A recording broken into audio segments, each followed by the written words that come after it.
Hello everybody, I'm Benjamin Hernandez and welcome to Hive. Now Hive, I actually do own a physical copy of this game, however I do not have the Pillbug expansion, but today I'm going to take you into what seems to be the, Steam version of it. Not sure what was up with that, up in the corner, but hey, we'll go into this, standard stuff here. Gonna make sure my audio's down here, so sorry about that. Alright, so settings, you got your music and effects, your tile display mode, which you can actually change it to classics, carbon, standard. So you got kind of some modes there. You got the full screen mode, which I do have on. So there's not a lot of options there. You got the credits, extras, which basically opens up a Steam store interface page here to get you all the DLC for the game, which is basically the Hive 2-packs, the complete games, the DLC for the Ladybug, the Mosquito, and the Pillbug, which are all about $3 a piece, which isn't not unfair for price considering the actual thing. You got your various stats here that show you what your ELO rating is and other such stuff. So if you're playing a lot of online games, you can kind of get an idea where you are at. The rules for a game are also included in here to kind of give you an explanation of how each of the things move in this game, as well as the tournament rules as well. But if you're familiar with Hive, you should already know those rules. Otherwise, I'm going to kind of introduce you as we play a quick game there. And there's that weird symbol again. Alright, so we're going to go versus the computer. So here's your computer setup. Doesn't really matter what color. I don't really care who gets the first move. We're going to go against a really simple AI here, so that way we know we win. And then we're going to include actually all the tiles here. And we're not going to have the tournament rules on. So you actually have to turn on all the tiles down here. And then we'll press start game. Alright, so the computer's already placed on a Ladybug. If you're familiar with Hive, basically it's a modular setup abstract game. So in this case, I'm going to start with my good old classic spider move here. And the first moves are basically adjacent to each other. Then everything else has to be built around what you've already built, so long as you're not touching any of their spaces. So as you can see here, I'm going to go ahead and lay down like a grasshopper here. And I can only build in these 3 areas. So I'm going to go ahead and do that right there. Now he's already, building up a Pillbug. Now I could technically move here, but you can't move any pieces until you actually place your queen unit. And your queen has to be within your first 3 moves of the game. Or 4 moves of the game, sorry. So now I've put down my queen, he's put down his queen. I still technically can put one more thing on the field, but I can also start moving my units around. Now it's a simple right or left click interface and right space to go back, or right click to go back. In this case, I actually want to start with playing my ant, because ant is a very strong early game move here to kind of negotiate the field here. So ant has a special ability here where it can move anywhere around the hive. Since this is kind of an abstract, this is played with tiles. So you can go anywhere along the outside of the hive and put yourself wherever you are, or you want it to go. You cannot, however, go into this little space here because you cannot actually do a quote-quote slide move into there. So a slide move would be moving from here and trying to squeeze in here. You can't do that. However, other units can find ways in there as well, and we'll explain that later on. So in this case, I want to move my ant to try to get on the opposite side of the queen here and, maintain 2 very basic rules of the game. One, in order to win, you're going to want to surround your opponent's queen entirely with pieces. It doesn't matter if they're yours or theirs. So long as you do that before your opponent does, you win. Now, what you can't do is you can't violate the one hive rule as well, which means I can't move this queen out of here anymore because the ant would no longer be connected to the hive. So, in order to preserve where the hive is at, I actually have to move other things around or build up other pieces. So, I'm going to go ahead and be a little bit tricky, and I'm going to go ahead and put a spider down. So spiders kind of move like knights.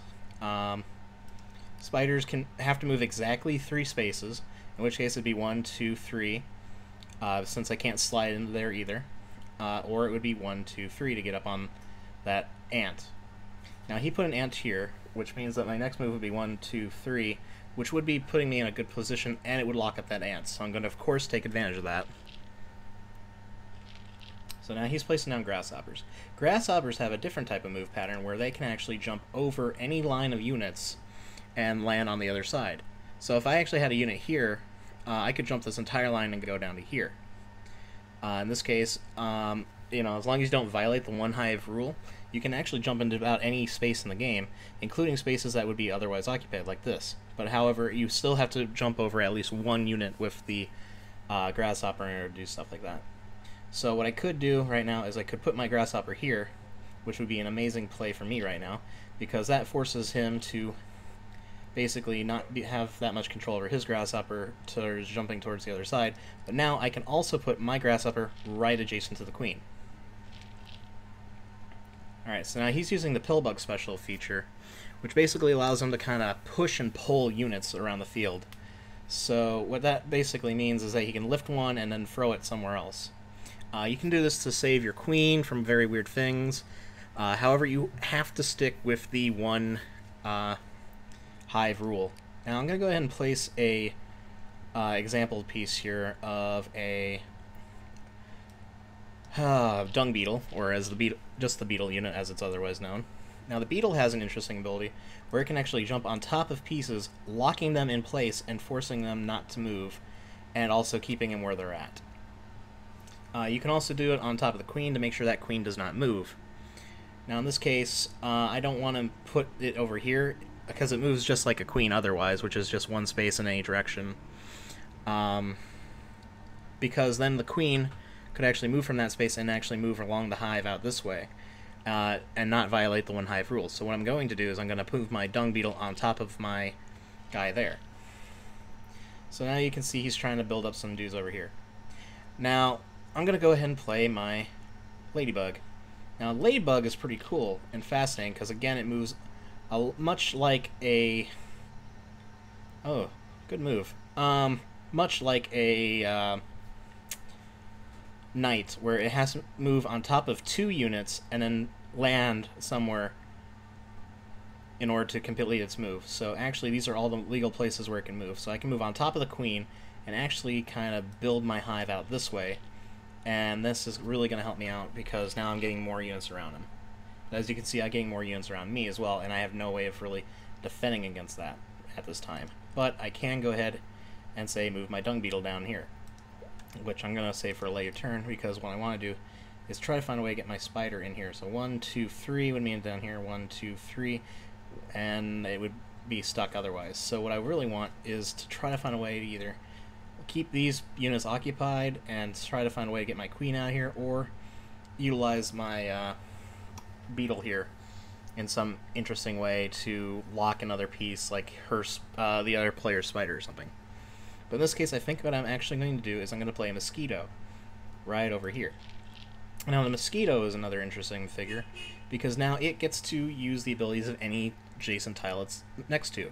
In this case, a ladybug. So I can actually move it as I would a ladybug. And since we are not breaking any hive rules here, or one hive rules, I can actually move it right here or right here. Benefit being that it would open up some different areas for me to place units, as well as mostly surround their queen. Now their queen also can't move, and this would also get the spider in an interesting position. 1, 2, 3 would mean that the spider would have to move there, otherwise 1, 2, 3 to move backward. So I'm going to actually move my mosquito right here. So now I actually get the ability of the pillbug and the grasshopper and the beetle and the queen all in one place right now. So I can actually utilize many of these different things to kind of push and pull units around, or jump around, or do any number of things with that unit now. Still not a very great move. I'm going to go ahead and move my beetle on top of the queen here. See, now I've got 2 more areas where it's going to have to be a problem. So I'm going to go ahead and put an ant down just to kind of solidify a lead here. So, because the ant can move anywhere on the outside of the field here, I'm looking at the situation where I drop my beetle here, and now I have to only move my ant in here to win. And bam! There you go. I think that described basically every little piece in the game. Again, you've got your ants that can move anywhere outside the hive as long as it's slidable, your spiders that have to move exactly 3, your grasshoppers which can jump over things of any distance as long as they have something to jump over, your beetles which can basically move one on top of a unit and cover them up, as well as jump one down, Your Pillbug, which has the ability to kind of pull and push units, that one's got a few interesting rules, such as that unit that was just pulled or pushed cannot actually be used by the player that next time as well. So you kind of got to worry about that as well. But it is a very offensive piece where you can actually move the Hive around in different weird ways to help you out. The Mosquito, which gains the abilities of everything else around it, which is really great, really exciting. And, of course, my favorite piece that they introduced in the expansions, which is the Ladybug, which is not only adorable, but also super useful. So that's been Hive. Thank you so much for watching this. I'll take you around the app a bit more to kind of give you an idea what else is here. You know, you got pass and play if you're playing with 2 players, or just 2-player play, which is kind of silly. This was probably designed for iOS by the looks of it. Not exactly certain about that. And then you also have online, which allows you to kind of go out and play against random people online, or people that you know who also own Hive. Again, I really suggest this game. It's a great abstract game if you find it cheap, and the physical version, you do have to worry about that, and I'll be doing a review later on about the physical version itself and how I feel about each of the individual pieces. But this is just kind of the app version or the game version on Steam here, which I also play a lot of. So definitely give it a try. I've been Benjamin Hernandez. Thank you so much for watching my video here of Hive.